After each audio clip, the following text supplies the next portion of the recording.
Hello, Brian Vitsky with the Taylor Automotive Group, and I'm here today to talk to you guys about the all-new next generation Genesis Coupe. Now, there really isn't any huge differences to the exterior styling. You'll probably notice that the side profile of it and the rear end of it is still exactly the same. Hyundai did change the tail lights a little bit, but they did really go through an aggressive front end change on there. From the differences in the hood, where you've got the inserts on the top end, they went with the LED lights that are on the front by the fog lights. They went with their new headlight design on there, and they kind of mimic the new styling of the Veloster in the front end, which truthfully does give it more of an aggressive style to it.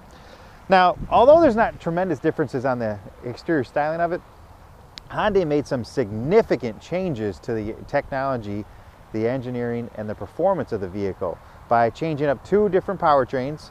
They improved the horsepower of the 2.0 turbo and went to gasoline direct injection. They went to gasoline direct injection with the V6 and went to 348 horsepower on this thing, which is very, very impressive, especially when you consider just a few years ago that V8s weren't achieving that level of horsepower. So it really is impressive, and I'm going to take you through some drive and really get you to feel the performance of the car. But I don't want you to discount what the first generation Genesis Coupe did, because you got to remember, this was Hyundai's first attempt at a rear-wheel drive performance coupe, and it caught a lot of attention. It caught a lot of attention from some pretty big car magazines like Car and Driver, Motor Trend, where these guys put it against a lot of stiff competition. Let's face it, the Chevy Camaro was redesigned, the Dodge Challenger was redesigned, and the Ford Mustang was redesigned. And the Genesis Coupe, being the first generation at car manufacturers who've been building cars like this for quite a while, actually came out on top against all three of those vehicles in a number of different articles.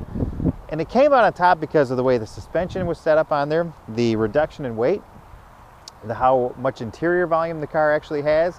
You'll be surprised. I mean, I think that's one of my favorite things about the Genesis Coupe is that it's very, very user-friendly inside. A lot of times you get in these coupes and they're heavy, right? You know, they're intended to go fast and not really intended to perform much, and they're not very comfortable every day. But the Genesis Coupe, you'll find out, you sit in that thing, it's got a ton of visibility, a ton of comfort, a ton of space. It's very impressive, and you can really get a sense of how much Hyundai paid attention to the engineering of this thing. So I created this channel to really walk you through, give you access to a lot of reviews from other critics, give you some consumer ideas, and hopefully kind of put some information that's helpful towards you.